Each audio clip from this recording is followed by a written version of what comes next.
Rust doesn't sleep. It eats. It had already swallowed the farming town of Garrison whole, chewing through silos and bank accounts. But out in the suffocating woods, 17-year-old Harper found a 1954 tractor buried in the dirt. She didn't just dig up a machine, she unearthed a war. Garrison was a place where things went to die. You could hear it in the wind that whipped through the valley, rattling the corrugated tin roofs of foreclosed barns. You could see it in the posture of the men drinking black coffee at the diner at 2 in the afternoon, their eyes fixed on the linoleum floor. The soil had gone sour, the bank rates had gone sky high, and the town was bleeding out, one auction at a time. Harper knew the smell of failure better than she knew the smell of rain. She was 17, with dirt permanently packed beneath her fingernails and hair the color of dried wheat, chopped haphazardly at the jawline. She lived with her grandfather, Dean, on 140 acres of soybeans that hadn't turned a profit since she was in grade school. Dean wasn't a bad man.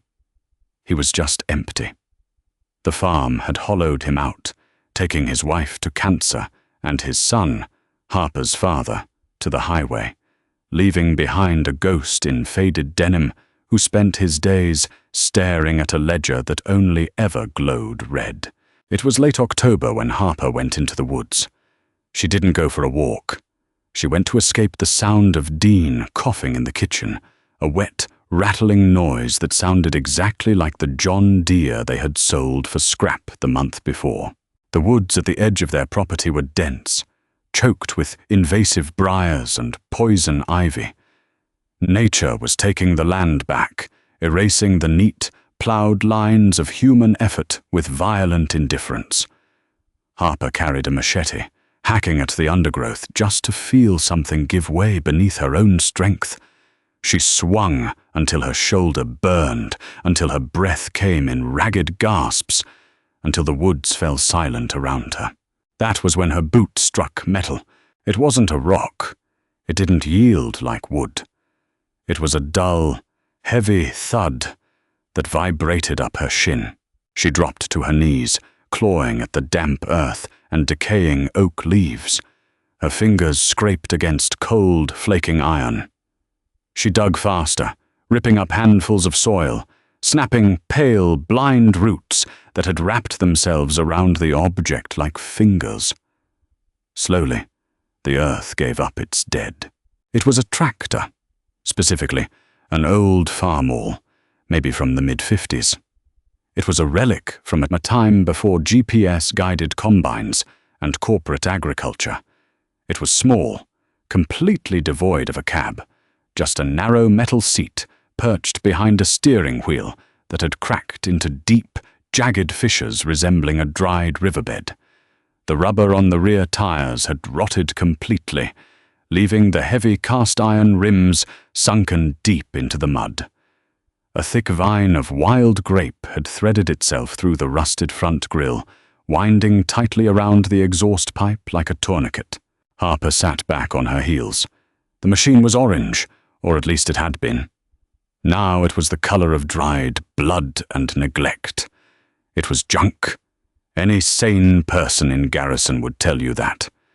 It was 3 tons of dead weight, left in the tree line decades ago, when its engine seized or its transmission gave out. But Harper didn't see junk. She saw a mirror. She looked at the tractor, buried, forgotten, slowly being consumed by the rot of the woods. And she saw her grandfather. She saw herself. She saw the entire town of Garrison, left behind, waiting to turn to dust. A tight, hot knot formed in her chest. It wasn't hope. Harper didn't believe in hope.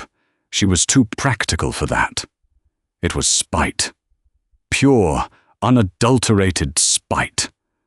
The world was taking everything from them. Their land, their dignity, their future. She was damned if she was going to let the woods take this too. She didn't run back to the house. She walked, her steps heavy and deliberate. She went straight to the machine shed, bypassing the empty bays where their modern equipment used to sit. She grabbed a pair of heavy leather gloves, a rusted spade, a logging chain, and 2 hand-crank come-alongs.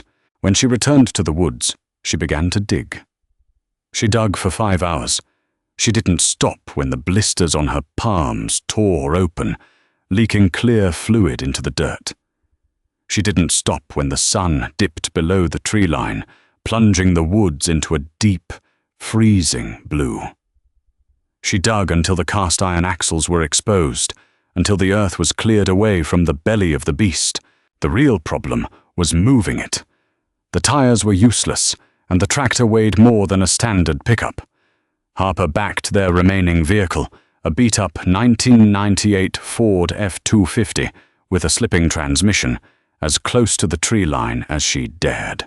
She waded into the briars, wrapping the heavy logging chain around the farmel's front axle, securing it with a thick steel shackle.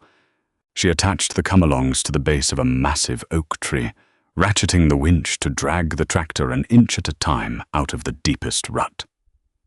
Clack, clack, clack. The mechanical sound echoed through the quiet woods. The chain pulled taut. The oak bark groaned. The tractor didn't move. Harper adjusted her grip, wiped the sweat from her eyes, and leaned her entire body weight into the lever. Metal shrieked against metal. The suction of the mud gave way with a wet, heavy slurping sound. The tractor lurched forward, dragging its bare iron rims across the dirt, leaving deep gouges in the forest floor. It took 2 days to drag the corpse out of the woods and into the barn. 2 days of snapping toe straps, burning the clutch of the Ford, and swearing into the empty fields. When the farmel finally came to rest on the cracked concrete floor of the main barn, it looked like a prehistoric monster laid out on an operating table. Dean walked out to the barn on the 3rd morning, carrying a mug of black coffee. He wore his flannel shirt buttoned wrong, his eyes bloodshot and heavy. He stopped at the threshold, staring at the mound of dirt and rust sitting in the center of the floor. "What in God's name is that, Harper?" His voice was raspy, devoid of energy. "Found it in the lower 40, Harper said. She didn't look up. She was busy hacking at a rusted bolt on the engine cowl with a wire brush. Dean walked closer, inspecting the tires, the rusted-out exhaust stack, the cracked block. He shook his head. "That's old man Peterson's rig. Broke a rod back in '82. He towed it to the tree line and left it. It's scrap, kid. You tore up the yard dragging it in here for nothing." "It's not nothing. The block is probably cracked from the freezes. The pistons are welded to the cylinders by now. You're wasting your time." Dean took a sip of his coffee. "Just like everything else around here." Harper stopped brushing. She turned to look at her grandfather, holding the wire brush like a weapon. "I'm fixing it," Dean sighed, a sound that carried 1,000 acres of debt. "Suit yourself, but don't ask me for parts money. We don't have it." He turned and walked back to the house, his shoulders stooped. Harper watched him go. Then she turned back to the rusted metal. She slammed the wire brush against the cowl, sending a cloud of red dust into the air. "I don't need your money," she whispered to the empty barn. "You don't revive a dead engine with a gentle touch. You do it with brute force, toxic chemicals, and a willingness to bleed." The first step was assessing the damage. Harper spent the next week tearing the farmel down. The barn smelled of dry rot, mouse droppings, and the sharp, chemical tang of penetrating oil. She sprayed WD-40 on every nut and bolt, letting it soak overnight, but the rust had fused the metal together. She learned quickly that frustration was an amateur's emotion. When a wrench slipped, skinning her knuckles across the sharp edge of the cast-iron block, she didn't cry. She wiped the blood on her jeans, picked up a heavier hammer, and hit the wrench handle until the bolt squealed and broke free, or just broke. Half the bolts sheared off entirely, leaving jagged steel studs that she had to drill out by hand, the drill bit smoking and screaming against the iron. The real battle was the engine block. Dean was right about one thing. The pistons were seized tight. Years of condensation had crept past the cracked spark plugs, turning the inside of the cylinders into solid masses of rust. The engine wouldn't turn over. It was a heavy, useless lump of iron. Harper walked the 3 miles into town to the auto parts store. It was run by Elias, a man in his 60s who was missing the ring and pinky fingers on his left hand, a souvenir from a combine header in his 20s. The bell above the door jingled a sad, lonely note as she walked in. Elias was leaning on the counter, reading a newspaper that was 3 days old. He looked up, taking in Harper's grease-stained clothes and bruised hands. "Heard you dragged Peterson's old farm all out of the brush," Elias said. Secrets didn't exist in Garrison. "I need Marvel mystery oil," Harper said, slapping a crumpled $10 bill on the counter. "And a gallon of diesel." Elias raised an eyebrow. "Trying to break the block loose? Honey, that thing has been sitting since Reagan was in office. You'd have better luck resurrecting a fossil. Just sell me the oil, Elias." He stared at her for a long second, seeing the hard, flat look in her eyes. He nodded slowly, walked to the back aisle, and returned with the red bottles and a yellow jerrycan. "Keep the change," he said, as she turned to leave. "And Harper, don't break your back over a dead thing." She didn't answer. Back in the barn, Harper poured the mixture of penetrating oil and diesel straight into the spark plug holes. Then she waited. She waited for 3 agonizing days, going out to the barn every morning and evening with a 6-foot steel cheetah bar slipped over a breaker wrench attached to the crankshaft pulley. She would put her entire body weight on the bar, bouncing, straining until black spots danced in her vision. Nothing. The engine was a tomb. By the 4th night, the temperature plummeted. Frost crawled up the barn windows. Harper was shivering in her thin jacket, staring at the tractor. The silence of the farm was deafening. No animals, no machinery, just the wind. The sheer, overwhelming weight of her situation crashed down on her. The bank was coming in 2 months. Dean was giving up. She was a 17-year-old high school dropout, trying to fix a piece of junk. It was absurd. It was pathetic. She grabbed the cheetah bar. She didn't bounce this time. She planted her boots on the concrete, locked her knees, and pulled. She pulled with the rage of a girl who had watched her father drive away and never look back. She pulled with the grief of watching her grandfather shrink into a hollow shell. She pulled, a guttural scream tearing out of her throat. Crack. The sound was as loud as a gunshot. Harper fell backward onto the concrete, hitting her shoulder hard. She scrambled up, her heart hammering against her ribs, thinking she had snapped the crankshaft. She approached the engine, grabbing the wrench. She pushed it gently. The pulley rotated, smoothly, quietly. The pistons were moving. The rust had broken. She laughed, a harsh, jagged sound in the empty barn. It wasn't over, not by a long shot. She had to rebuild the carburetor, clear the fuel lines, and wire a rudimentary ignition system.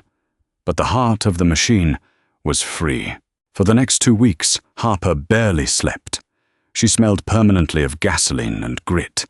She scrounged parts from the town dump, haggled with Elias for copper wire and spark plugs, and read a water-damaged manual by the light of a single hanging bulb. She soaked the carburetor jets in solvent, blowing them out with her own breath. She filed the ignition points until they gleamed like silver. Finally the night came. The tractor sat on wooden blocks, its iron rims hovering an inch off the ground. A fresh battery sat on a wooden crate beside the engine, jumper cables snaking to the starter motor. A small plastic bottle of fresh gasoline was hooked directly to the carburetor with a rubber hose. Harper stood back, wiping her hands on a rag. Her chest was tight. This was it. If the compression was gone, if the valves were bent, If the block was cracked internally, the engine would just spin and die. Dean walked into the barn. He didn't have his coffee this time. He just stood in the shadows, watching her. Harper didn't say a word to him. She stepped up to the tractor. She flipped the toggle switch she had wired for the ignition.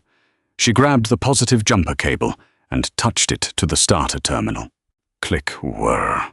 The starter engaged, spinning the heavy flywheel. It sounded sluggish, wheezing like an old man waking up. Row. Nothing. Harper adjusted the choke lever on the carburetor. She touched the cable again. Row. A loud pop echoed through the barn, a backfire that sent a lick of orange flame shooting out of the rusted exhaust manifold. Dean flinched. Harper, stop. You're going to catch the barn on fire. Shut up, she yelled, not looking away from the engine. She tweaked the throttle, holding her breath, and jammed the cable against the terminal, holding it there, ignoring the sparks that showered over her knuckles. Row. Bang, row. Then a cough, a thick, wet cough. Chug. Harper dropped the cable. The engine caught. It didn't purr. It roared. It was deafening, a violent, percussive hammering of pistons firing in sequence. Thick, blinding black smoke belched from the exhaust, coating the barn rafters in soot. The entire 3-ton frames of the tractor shuddered and violently vibrated against the wooden blocks. It was the sound of explosions, of raw, unfiltered mechanical violence. It smelled like burning oil, unburnt fuel and victory. Harper stood in the swirling black smoke, the noise vibrating in her teeth, shaking the ground beneath her boots. She looked through the exhaust haze at her grandfather. Dean was staring at the machine. His mouth was slightly open. For the first time in 10 years, the dead, hollow look in his eyes was gone, replaced by shock. The tractor wasn't dead, and neither were they. A running engine is just a noisy paperweight if it can't grip the earth. The morning after the barn filled with smoke, the silence returned, heavier than before. Harper sat on an overturned 5-gallon bucket, staring at the farmel. It was alive, but it was crippled. The bare iron rims rested on the wooden blocks. Rubber was expensive. The bank's final notice, pinned to the kitchen corkboard with a rusty thumbtack, stated they had exactly 21 days to produce $4,200. $4,000 might as well have been $4 million in Garrison. Dean shuffled into the barn. He didn't look at the floor this time. He walked straight up to the tractor and placed a calloused hand on the cold iron of the hood. He traced the faded indentations of the manufacturer's lettering. "She idles a little high," Dean said. His voice was quiet, but the rattle was gone. "Carburetor needs tuning," Harper replied, not looking up. "Doesn't matter. We can't drive it. Tires are $800 apiece, minimum, and we need 4, plus tubes." Dean looked out the barn doors toward the dense tree line. "There's black walnut back there, deep in the holler. 3 massive stands of it. My father always said it was our emergency fund, but the ground is too steep and soft for the ford. The logging companies won't bring their skidders out here for just a dozen trees." "A tractor could pull them," Harper said. "A tractor with cleats," Dean corrected, "and a winch, and someone crazy enough to ride the brakes down the ridge." Harper stood up. She walked past her grandfather, out of the barn, and straight to the 1998 Ford F-250. It was their only working vehicle. It was how they got groceries. It was their last tether to the modern world. She grabbed the keys from the visor, started the engine, and let the slipping transmission clunk into drive. She drove the 3 miles to Elias's auto parts store.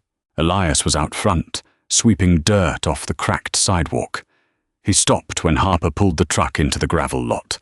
She shut it off and tossed the keys onto the hood. "I need 4 agricultural tires," Harper said, walking up to him. "Deep lug.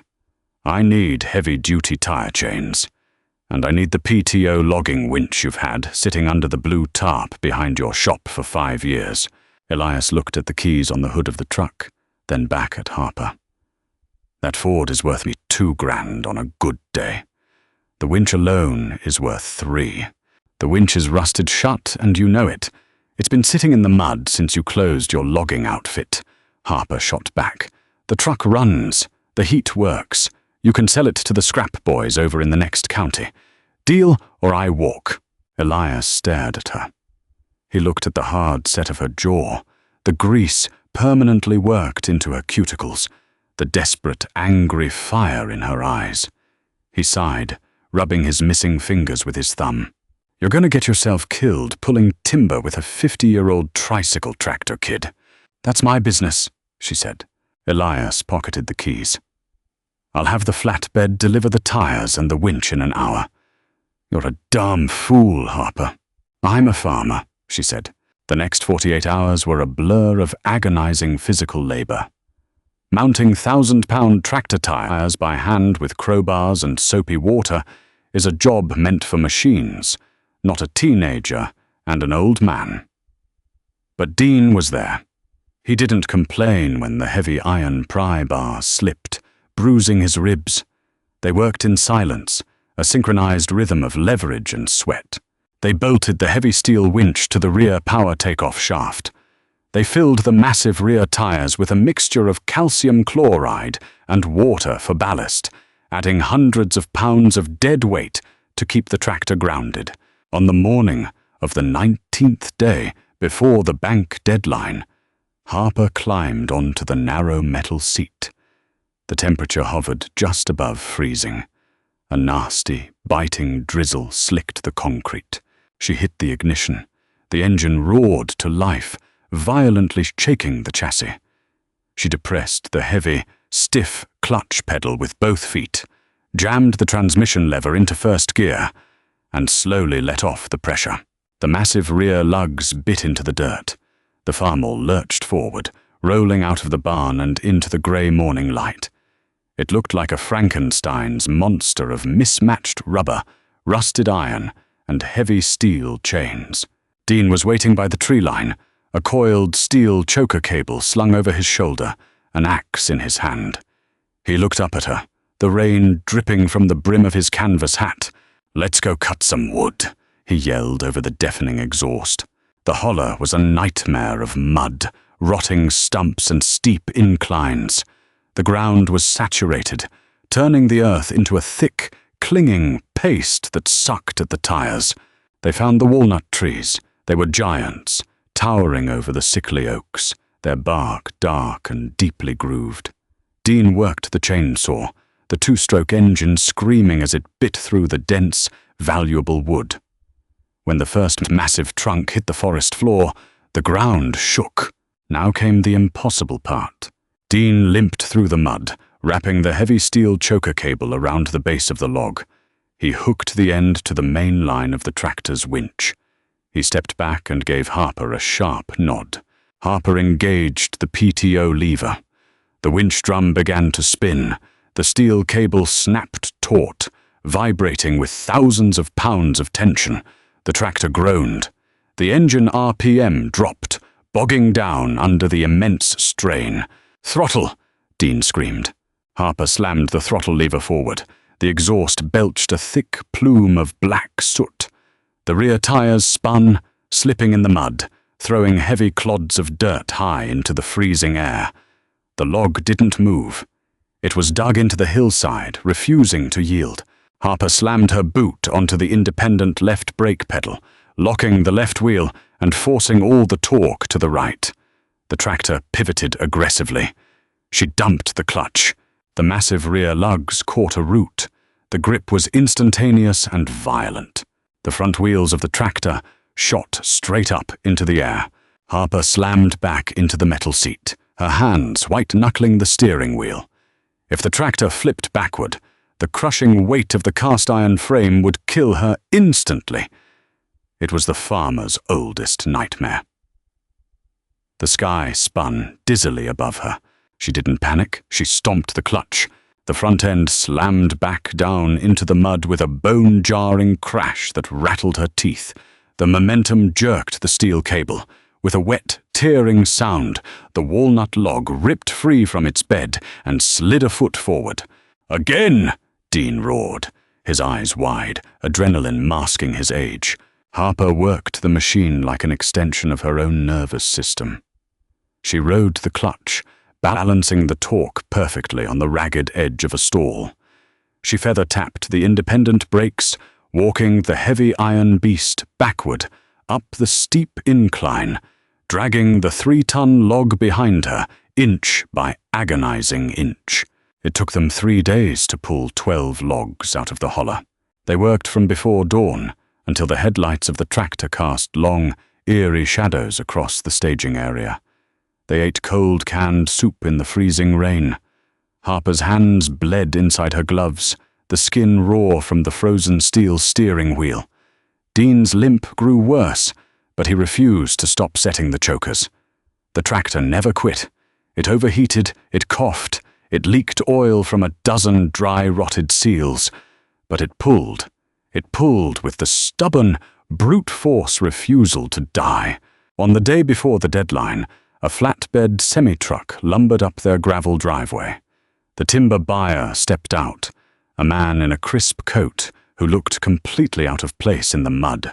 He walked around the staging area, inspecting the dark, straight grain of the walnut logs.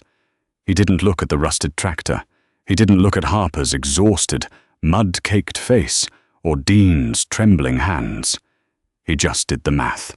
He pulled a checkbook from his pocket, wrote a number, and handed it to Dean. Dean looked at the slip of paper. The rain hit it, blurring the blue ink. It was for $4,800. Dean didn't smile. He just folded the check, put it in his breast pocket, and nodded at the man. "Load 'em up." Harper stood by the farmel. The engine was off, ticking as the cast iron cooled in the frigid air. The exhaust stack was black with soot. The new tires were caked in thick, grey clay. Dean walked over to her. He stood beside the front tire, leaning heavily against the grill. He looked out at the empty fields, then back at his granddaughter. "It buys us a year," Dean said quietly. "Maybe 2. It wasn't a fairy tale. The land was still sour. The market was still terrible. Garrison was still dying. But they hadn't lost today. They had dug their heels into the mud, and they had pulled back." Harper reached out and patted the cold, rusted hood of the machine. "We'll plow the lower 40 in the spring," she said. Dean looked at her, really looked at her, and for the first time in a decade, the corner of his mouth twitched upward. "Yeah, we will. Sometimes the things left behind are the only things strong enough to pull us forward." If Harper's grit and the roar of that old farmel struck a chord with you, don't let the story end here. Hit that like button to support real, hard-fought victories. Share this video with someone who needs a reminder that rust doesn't have the final say, and subscribe to the channel for more deeply human, grounded stories from the forgotten corners of America.